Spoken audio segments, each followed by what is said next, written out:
Hello, my name is Edwin Langley, and today we will be talking about tsunamis, and specifically the one that hit Greenland this year. Okay, before we get into the Greenland tsunami, we need to first understand what tsunamis are. Now, tsunamis are a lot like regular waves. They have a trough and a crest, but they do not consist of moving water, but moving energy through water.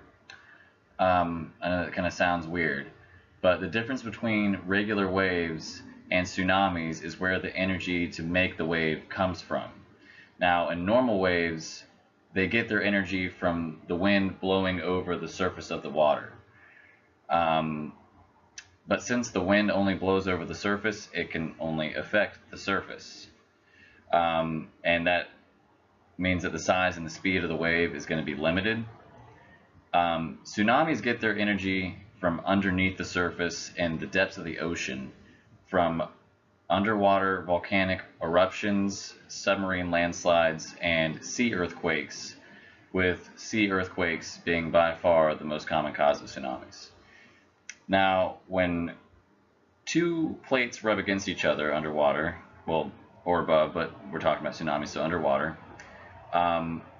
huge amounts of energy is released into the water, which raises the sea level, and that displaces a very large amount of water.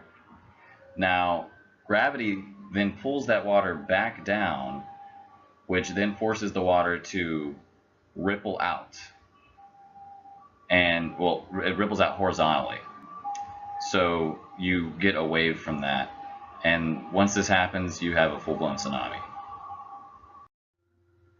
On June 17th this year, in Greenland, a tsunami hit the small fishing village of Nuugaatsiaq. The tsunami was caused by a landslide, which caused a huge surge of seawater.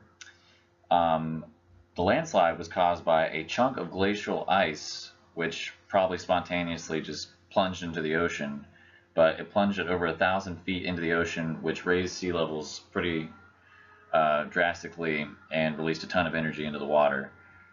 The slide was so big that it actually generated a seismic signal that suggested a magnitude 4.1 earthquake. Sadly, these events may become more frequent as climate change continues, and the tsunami killed 4 people and wrecked 11 homes.